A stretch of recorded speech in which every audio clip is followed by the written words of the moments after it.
Hey guys, you're watching Creative Speaks. मैं हूं Ayush and इस वीडियो में मैं बात करने वाला हूं रैम ओवरक्लॉकिंग के बारे में। बेसिकली ये मैनुअली रैम ओवरक्लॉकिंग के बारे में होने वाला है एंड फिलहाल के लिए मैं इस ओपेरा ब्राउजर की विंडो को क्लोज कर देता हूं। एंड रैम ओवरक्लॉकिंग होती क्या है एंड इसके क्या फायदे हैं इसके बारे में पहले आपसे बात कर लेता हूं। पहली बात तो रैम ओवरक्लॉकिंग होती क्या है, तो रैम की जो प्रीसेट क्लॉक स्पीड्स हैं, जैसे कि कुछ रैम स्टिक्स आती हैं 2800 मेगाहर्ट्ज की, कुछ 3000 मेगाहर्ट्ज की, 3200, कुछ इवन 3600 मेगाहर्ट्ज की आती है। मैं अभी DDR4 मेमोरी स्टिक्स की बात कर रहा हूँ, रैम स्टिक्स की बात कर रहा हूँ। DDR5 तो इवन हायर फ्रीक्वेंसीज में जाती है, लेकिन फिलहाल के लिए DDR4 जो कि बेसिक है, मतलब पीसी कम्युनिटी की बात अगर करें तो अभी के वीडियोस में हर तरफ DDR5 छाई हुई है। आज के टाइम के पीसी बिल्ड्स की अगर बात करें तो सब DDR5 के लिए जाते हैं, लेकिन अभी अगर एग्जिस्टिंग स्टैंडर्ड की बात करें तो ज्यादातर लोगों के पास DDR4 ही होगी। तो यहाँ पर मैं रैम ओवरक्लॉकिंग की बात कर लेता हूँ एंड जो प्रीसेट क्लॉक स्पीड्स है, मतलब मेरे पास तो एक बहुत ही बेयर बोन और नॉर्मल सी रैम स्टिक है, क्रूशियल की 8 GB की 2 रैम स्टिक्स जो कि क्लॉक है 2666 मेगाहर्ट्ज पर। तो इनको मैं ओवरक्लॉक करके दिखाऊंगा। यूजुअली ये रिकमेंडेड नहीं है क्योंकि क्रूशियल की रैम स्टिक्स बहुत ही बेयर बोन होती है, यहाँ पर प्रॉपर हीट सिंक,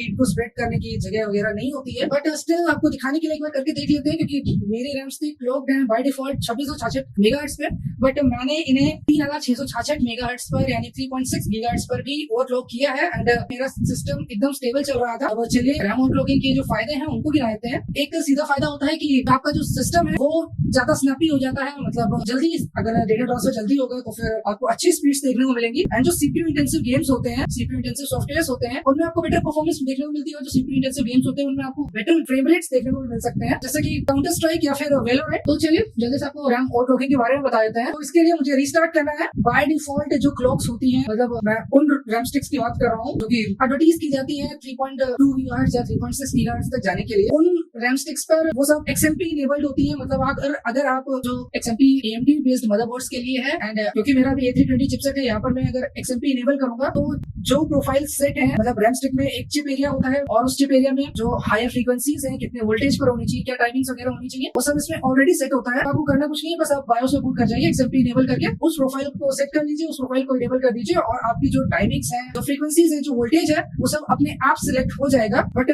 क्रूशियल की बेयर बोन मेमोरी स्टिक्स में ऐसा कुछ नहीं होता है। यहाँ पर आपको मैनुअल ओवरक्लॉक करना पड़ेगा एंड मैनुअल ओवरक्लॉक मैं आपको बताने वाला हूँ। तो if you like stuff like this, आपको ये सब चीजें, इस तरह की वीडियोस पसंद हो तो please like and share my videos and subscribe to my channel. तो चलिए बायोस में बूट कर लेते हैं एंड गीगाबाइट की जो A320 मदरबोर्ड है, A320S2H, इस पर बायोस में बूट करने के लिए आपको पीसी को रिबूट करना है एंड फिर जो डिलीट की है उसे बार बार कंटिन्यूअसली प्रेस करते रहना है। एंड मैं आपसे बता दूं कि मैंने A320 मदरबोर्ड की जो बायोस है उसमें जो CPU की फ्रीक्वेंसी है उसको भी चेंज करने का ऑप्शन देखा है, but I am not sure, क्योंकि सब यही कहते हैं एंड मोस्टली लोगों का यही मानना है कि जो A320 चिपसेट्स हैं इनमें CPU ओवरक्लॉकिंग का पॉसिबल नहीं है एंड करनी भी नहीं चाहिए, क्योंकि इतना वोल्टेज और हीट वगैरह हैंडल भी नहीं कर पाएगी ये चिप। तो फॉर नाउ पहले आपको जाना है एडवांस्ड फ्रीक्वेंसी सेटिंग्स में और आप नीचे आ जाइए सिस्टम मेमोरी मल्टीप्लायर पे और फिर अपनी जो प्लस की है उसे बार बार प्रेस कीजिए एंड जितनी फ्रीक्वेंसी आपको लगानी है, वैसे मैं बहुत ज्यादा ओवरक्लॉक करने की सलाह नहीं देता हूँ। मेरी जो रैम स्टिक है, जो इतनी बेयर बोन रैम स्टिक है, उसमें तो मैं सलाह नहीं देता हूँ, बट आप चाहे तो हाई फ्रीक्वेंसीज के लिए जा सकते हैं। मैंने टेस्ट किया है, ये रैम स्टिक जाती है अराउंड 3.6 गीगाहर्ट्ज तक, यानी कि 3600 मेगाहर्ट्ज तक की स्पीड आपको मिल जाती है 1.3 वोल्ट्स पे। तो चलिए फ्रीक्वेंसी यहाँ पर बढ़ा दिया, वोल्टेज भी आपको बढ़ाना पड़ेगा, वो कैसे करना है वो भी बता देता हूँ। नीचे आ जाइए एडवांस्ड वोल्टेज सेटिंग्स पर या DRAM वोल्टेज पर, आप प्लस की बार बार प्रेस करेंगे तो आपको रेशियो में रखना पड़ेगा एंड आप ट्राई एंड एरर मेथड से डिसाइड कर सकते हैं कि कौन सी फ्रीक्वेंसी या कौन सा वोल्टेज आपके लिए स्टेबल है। तो यहाँ पर मैं 0.05 वोल्ट बढ़ा रहा हूँ वोल्टेज को। बाय डिफॉल्ट ओवरक्लॉकिंग कैसे की जाती है,